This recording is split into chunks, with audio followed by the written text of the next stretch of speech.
¿Cómo están? Bienvenidos a la revisión de las noticias acá en el canal 24 horas, 10 de la noche con 38 minutos. Los invitamos, ¿cierto?, a conectarse con nuestro informativo para conversar de temas internacionales importantes.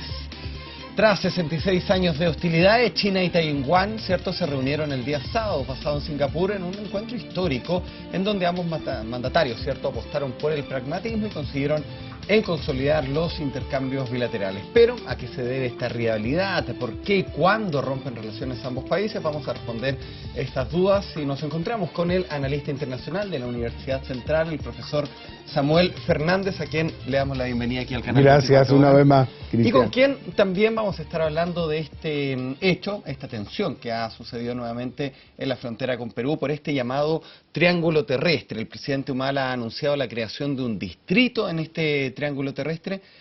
¿A qué se debe esta nueva tensión, Samuel?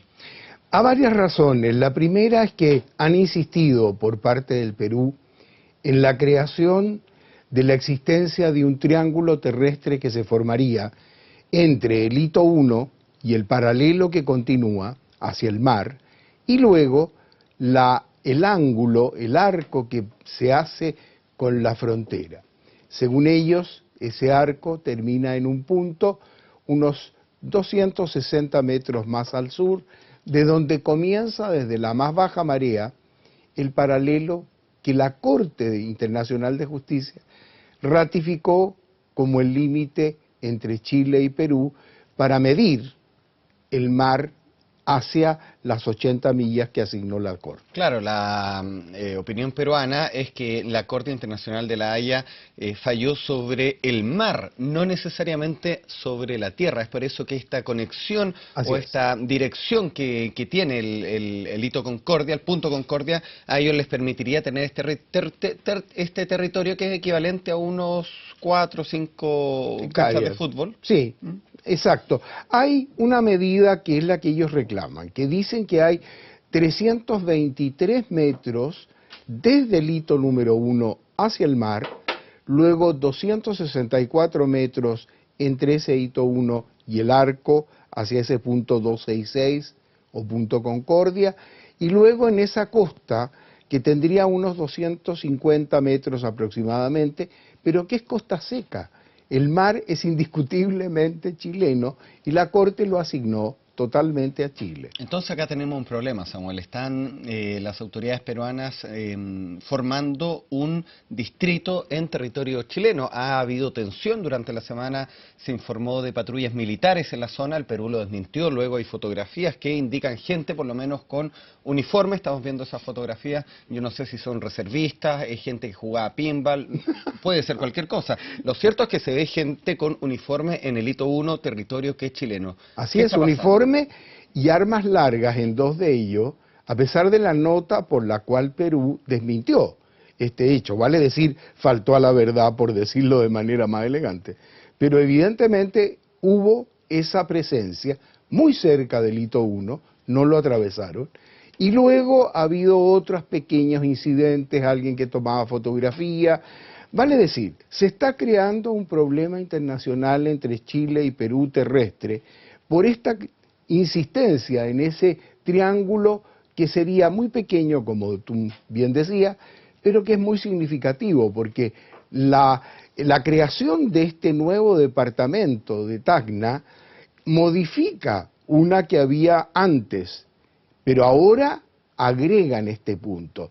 Esto es interesante porque el 2001 se creó el departamento de Tacna y ese departamento lo hizo sin considerar este triángulo. Ahora se hace uno nuevo, considerando el triángulo y creando este problema. ¿A qué se debe esta situación que ha anunciado el presidente Humala? Estoy enfocando la pregunta al típico o a la típica solución, ¿cierto?, que hay cuando hay una popularidad baja, siempre los problemas fronterizos aumentan. Es cierto. ¿Tiene una conexión? Hay conexión, ninguna duda, en el corto plazo, porque el presidente Humala está en una muy baja popularidad, no sube del 10%, su señora está siendo cuestionada por otra serie de actividades políticas, pero está con miras a las elecciones próximas. Y las elecciones próximas en Perú, esto va a tener una repercusión, porque en todos los candidatos le va a entregar un legado de un problema que están creando a un plazo medio o a más largo plazo, pero que van a tener que pronunciarse los candidatos peruanos. Y en ese sentido van a apelar a un nacionalismo extremo, a buscar todos los problemas que sea con Chile, ya están reclamando porque hay ejercicios militares que fueron advertidos, hay un protocolo que además se ha violado, un protocolo muy claro de conducta entre los dos, las policías de ambos países, para que cualquier acercamiento a menos de 100 metros de la línea se tiene que avisar. Aquí no avisaron nada, se colocaron allí, como tú mencionabas, con fotografía, con armas, con lo que fuere. Ahora Chile envía una nota de protesta. Sí. ¿Qué es, en términos diplomáticos, usted ha sido embajador, qué es lo que es una nota de protesta? Hay dos tipos de nota. Hay las notas verbales, que son las que se envían con nombre. El canciller de Chile le envía al canciller del país que sea. Y esa nota verbal es mucho más seria, es mucho más directa, se hacen en términos muy formales. Pero está la nota diplomática, que es una nota en tercera persona. Pero ambas tienen la característica que representan oficialmente la postura de un país. En este caso, Chile ha acumulado ya bastantes notas de protesta para dejar el precedente, porque no se puede dejar pasar una cosa de esta naturaleza, sino que tiene que ser representada por la vía diplomática. Esto es muy normal, a pesar de que tenemos una situación adicional, Cristian, que es la situación de que el embajador nuestro en Lima está en Santiago y el de ellos está en Lima. ¿Pero eso es por casualidad o porque se llama consulta? No, se llama, es decir, vino el embajador nuestro en Lima por razones otras, pero se ha decidido mantenerlo acá como una señal de decir, mire, aquí la relación no está tan fluida ni tan normal porque se están sucediendo cosas y por lo tanto se mantiene acá. Pero el punto es este. Por cierto, son lenguajes que se usan. Pero aquí hay un punto que es el que llama la atención. Al parecer las notas diplomáticas no han tenido ningún efecto, porque han continuado y los asuntos han escalado. De manera que por lado y lado, más bien por el lado chileno, creo que nos estamos dando cuenta de que esta vía no es la única que debiéramos emplear, sino que podría buscarse algún otro tipo de apoyo internacional, acciones internacionales, utilizar organismos, utilizar mecanismos de otra naturaleza. No lo sé, no quiero dar consejos porque en esto hay muchos más antecedentes que por supuesto uno no domina, porque está naturalmente esto manejado como corresponde, en una materia reservada y no pública. Sin embargo, hay que pensar que aquí se puede crear de alguna forma una controversia, sea en el corto plazo o sea porque nadie la quiere, pero se produce.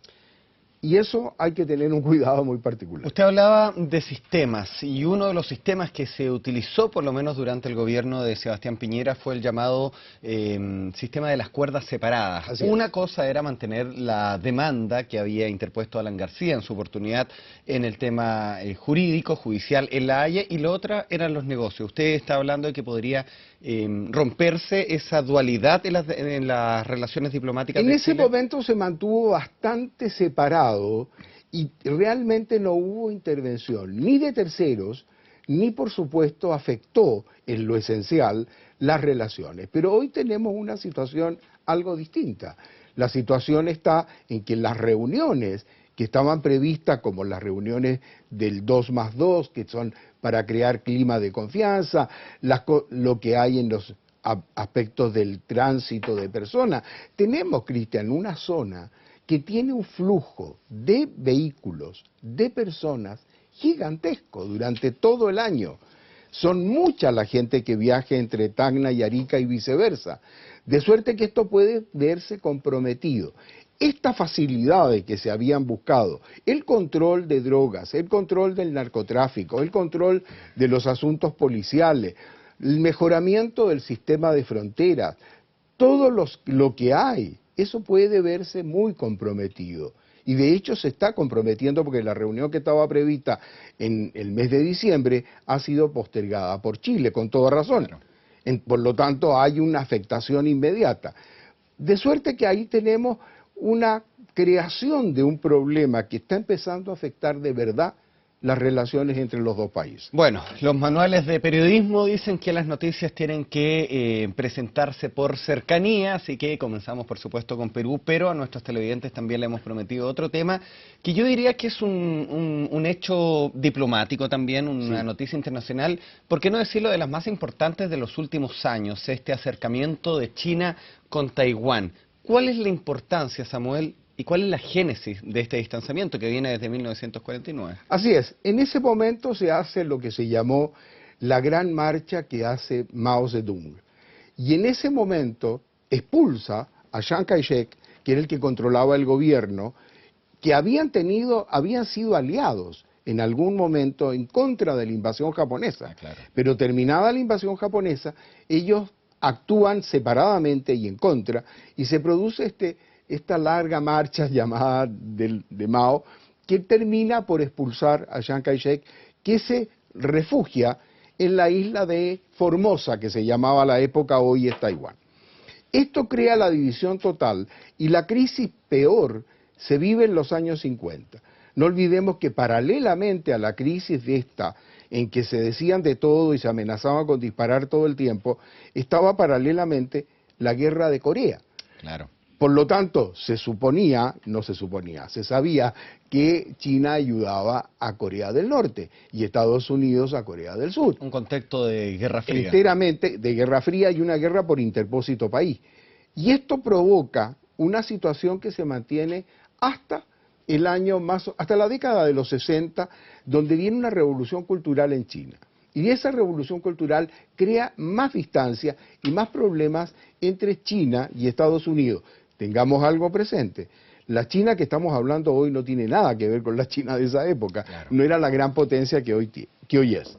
Sin embargo, esta situación cambia, y cambia muy radicalmente desde el momento que el presidente Nixon y Kissinger intentan un acercamiento con China a través del juego del ping-pong. Y a través del ping-pong van acercando postura y van creando una situación de entendimiento que termina en relaciones entre ambos países. Muy bien retratado en la película Forrest Gump. Así es, absolutamente muy bien retratado. Y aquí tenemos un hecho muy significativo, que en Naciones Unidas, entre los 5 miembros permanentes del Consejo de Seguridad, figura China en la carta, pero China sin adjetivos. Por lo tanto, en el año 1971 se decide por Naciones Unidas, con la abstención americana que lo había impedido hasta entonces, que se reemplaza la China de Taiwán, a la época, por la China de Mao Zedong, que es la República Popular China. Y la otra mantiene el nombre hasta el día de hoy de República de China. Pero aquí hay un detalle. Ellos empezaron a ponerse de acuerdo muy despacio y en algunas medidas interesantes, que rematan hoy con algo que vale la pena destacar. La coincidencia en materia económica de ambos regímenes, aunque en lo político no tienen absolutamente nada que ver, es enormemente coincidente, de suerte que en este momento se puede hacer este gesto. Muy pragmático, muy de dejar atrás más de 60 y tantos años de líos y de grandes situaciones de conflicto, muy en un avance con miras al futuro, pero que tiene un punto de interrogación. El punto de interrogación está en que en el próximo año cambia, hay elecciones, el gobierno de Taiwán. Y el que estaría ganando podría ser el que favorece un independentismo. Hoy en día ambos interpretan de la misma manera en que ambos pertenecen a China. De hecho, son ciudadanos chinos, se les considera chinos. Así es, y han recordado cosas históricas, han tenido el cuidado, como informaba la prensa y seguramente... Se trataban de señor. Para no darse el cargo que corresponde de presidente a ambos, pues sería un reconocimiento de dos estados. Acá no hay reconocimiento de dos estados. Acá se supone que siempre un mismo estado, pero que tiene este separatismo en este momento. Lo que pasa es que se puede formalizar, si acaso las elecciones de Taiwán llevan al poder al partido que lo promulga. Samuel, nuestros televidentes también están participando en esta entrevista, como es costumbre, y ya nos están haciendo una pregunta. Mira, ahí está Cristian Arévalo, un televidente fiel de Canal 24 Horas, quien te pregunta: ¿el acercamiento de China y Taiwán es el futuro del Pacífico y la posible reunificación de un mundo chino? Se esperó 66 años, como recordabas tú. Hay que medir algo, ahí es muy interesante la pregunta porque hay que decir algo que a lo mejor se desconoce. Los tiempos para nosotros occidentales no tienen nada que ver con los tiempos para China. Milenarios. Ellos tienen la paciencia necesaria, ¿no es cierto?, como para poder demorarse todo lo que sea menester, pero llegar al objetivo. Ahora, si vemos las declaraciones recientes del presidente de Taiwán, dice, obtuvimos los objetivos. Ya. Ahora, eso puede ser mañana o hacia un año. No hay plazos en esto. Luego viene lo otro, que sí puede traer problemas, que es el detalle que hay varias islas en este momento reclamadas por China, por la República Popular China. Hay un problema grave con Japón. Enorme. No solo con Japón, también lo tiene con Vietnam del Sur. Claro. También lo tiene con Corea del Sur, con Vietnam. De hecho, pasó un destructor norteamericano la semana pasada. Sí, porque el reclamo está por unas islas artificiales. Y esas islas artificiales generan dominio sobre el mar. Y ese dominio sobre el mar no está siendo reconocido. Ya, y no van a La Haya, ¿no? No, ahí no hay problema de La Haya. Ahí se actúa sobre los hechos. Cierto. Y desgraciadamente son hechos bastante complicados, porque son 5 islas que están sobre unos atolones y sobre cosas, pequeñas rocas. Claro. Pero son islitas muy pequeñas que las están uniendo. Y al unirla, crean una cosa mucho mayor que reclaman, que dan soberanía sobre el mar. Esto no ha sido reconocido por la comunidad internacional y tiene a todos discutiendo entre sí. Pero ahí hay una historia muy larga, porque, para empezar, hay mucha simbología. La reunión se ha hecho en Singapur. Singapur fue ocupada por China y tuvo una larguísima guerra. Luego hay esto de que las islas no se mencionan para nada, que ellos se tratan sin reconocerse mutuamente y que tienen objetivos muy claros en materia económica, pero nada en materia política. De suerte que hay una mezcla muy extraña de un realismo total de China, porque hay que entender, una isla importante con 22 millones de habitantes frente a una China de no sé cuánto, 3.000, no sé cuántos, claro, es una barbaridad. Y de un peso mundial gigantesco, ambos se benefician. Es que ahí voy yo, Samuel, justamente muchos taiwaneses, lo cierto es que temen que la industria y también la agricultura local se doblegue frente al peso del gigante asiático. Bueno, es el riesgo que se corre con todos los países que tienen alguna relación con China y una relación comercial. Pero yo creo que aquí hay algo muy importante. China, la China popular, la de Beijing, esa China va creciendo a un ritmo importante que ha sido enorme, pero que no está en su mejor minuto hoy. Luego, Taiwán tuvo épocas muy malas y ha estado mejorando. De suerte que la complementariedad puede verse como un objetivo interesante. Yo no entiendo todavía, tú me explicabas muy claramente qué puede ganar Taiwán, pero ¿qué puede ganar China? Absolutamente gana a futuro con aumentar su territorio sin disputa ninguna y que nadie vaya a decir nada, y puede sumar la economía de Taiwán, que tiene una gran relación con Hong Kong, pero que no la tiene tan importante con el resto de China, la puede sumar al resto de la China. Ahí tenemos, cuando hablamos de Taiwán, hay que hablar de Hong Kong, que tuvo una situación parecida, no es lo mismo, pero es igual, claro, fue colonia británica, más de 180, 200 absolutamente, años. Y fue entregada en el año 95. Y se le fue de vuelta. Y se le fue de vuelta, pero con un detalle adicional. Un país, dos sistemas. Exactamente, mantiene el sistema, y en ese sistema lo mejor es el que se podría encontrar económicamente una solución para que Taiwán se integre tipo Hong Kong, claro, a la Gran China. De hecho, Hong Kong mantiene, bueno, y fue el problema de los paraguas, ¿cierto? En la revolución de los paraguas, tienen la posibilidad de elegir a sus autoridades. Claro, así es. Designados por el gobierno chino. Y ahí estuvo el problema. Ninguna duda, pero tenemos cuidado porque los planes quinquenales de China están siendo renovados en otra manera, pero están siendo renovados y les ha ido muy bien. Y luego ha mostrado un enorme poder Xi Jinping y tiene además la posibilidad en sus manos no de pelearse con Taiwán, sino de absorber Taiwán en algún momento de la historia. Y esto es una ganancia absoluta, sin un tiro.